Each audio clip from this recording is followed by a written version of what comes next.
Okay, our next question comes from Monster Kawasaki 86. Hey Faded, I got a real big problem. Well, last night I was at my cousin's house. It was me, him, and his girlfriend. Well, that nigga passed out, so it was me and his girlfriend chilling in the garage. She was drunk and I was sober and horny. She said, let's fuck. But this bitch wanted me to put on the dirt bike helmet, boots, and gloves and say, who's your daddy? So I put a blindfold on her and grabbed the dog named Big Dick and started fucking her with the dog Big Dick. Busted a fat loader in her coochie. I don't know what to do. What if this bitch is pregnant? Should I tell her Big Dick the dog fucked her? Or let her be pregnant with the dog and see what happens and see what pops out in 9 months? Please help. Okay, number one, it is scientifically impossible, okay, for a human female to breed a half dog, half human species, okay? Don't fucking worry about it. It says here you blinded her. You blindfolded her. So you're not sure, so she's not sure if it was you or the dog that fucked her. Dude, you know what? Don't worry about it, you know what I'm saying? Nothing's gonna come out of this. You're innocent. She's not pregnant, okay? But that is fucked up what you did to your cousin's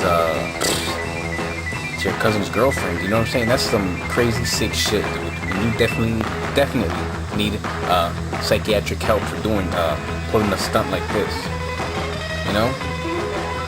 I suggest that your cousin castrate that dog, Big Dick, because if you're gonna keep doing stuff like this, it's just gonna get very disturbing. Alright? Wow. Crazy question.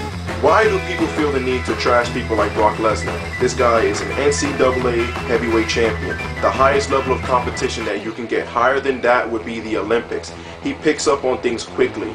He's an amazing athlete, and he has to cut weight just to make 260. In fact, the guy was pulling off forward moving backflips at almost 300 pounds. That is freakishly athletic. And you know, I feel that so far he's been a good fighter. He's been very impressive. He's been getting a lot better. And people want to trash on this guy just because he was a former pro wrestler. That's stupid. He's naturally a better fighter than most people in mixed martial arts. And you want to look down on him just because he did pro wrestling? That makes no sense whatsoever. Oh yeah, but isn't he your current heavyweight champion? Didn't he beat Randy Couture, who's considered a legend in mixed martial arts? Come on. And Ken Shamrock also did pro wrestling, and he's considered a Hall of Famer. And one misconception that I'm going to bring up about him, people think that he went from fighter to pro wrestling to fighter. That's not true. The guy was a pro wrestler before he started fighting in the UFC. Look it up.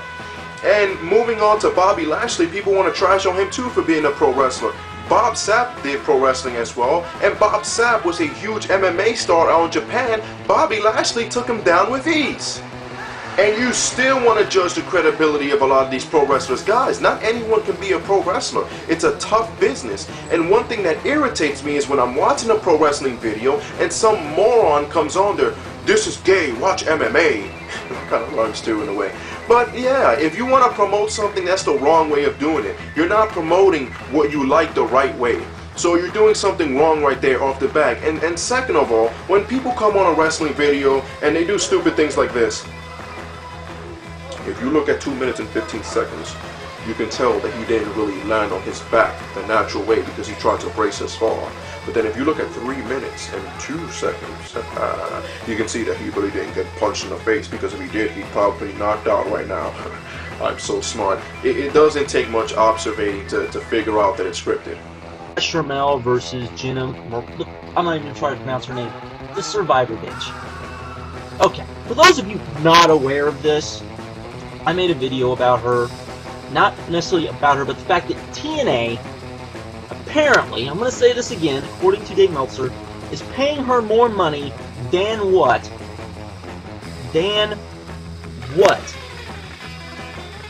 Gail Kim asked TNA to give her so she would stay. Apparently, that's what they're paying this woman. So this is her first match. Hope to God this is her last match. This is her first match. So what did we get? come out, Shermell, who, let's face it, no one really thought was wonders, but maybe she was good. This was so fucking bullshit match. She came out, tried to be, like, slutty and sexy, and it came off so awkward and bad. It was like a bad stripper. You ever seen a bad stripper, folks? You ever seen a bad stripper? This is what this woman reminded me of. Oh my god, was she horrible. And when I came out and said that, she first came after me. I'm not lying about this. She came after me, so I didn't know what I was talking about. She even emailed me. I wish I still had the freaking email that she sent me here on YouTube. I deleted it, not thinking it was her. And then she turned around and put it on her MySpace. And I was like, oh my freaking god. And then it was like, guess what? I'm not the one that said it. She thought I was the one that came up with this. I said, it's Dave Meltzer. He's the one that said it. So then she went after him. She owes both of us an apology. Because she's horrid. This was like bad. I don't know of a diva that is this bad. She was wretched. She was wretched. Sable, who probably had as much training as she did, as the Survivor girl did, on her first match, was 1,000 times better than she did. Oh my god, was this wretched. Anyways, enough. Do you believe that pro wrestling began in 1997? Do you believe that wrestling began in the Attitude Era? And anything that happened before the Attitude Era is irrelevant and not worth talking about? Any wrestlers or events that happened before 1997, is that irrelevant? Let me just answer that question right now.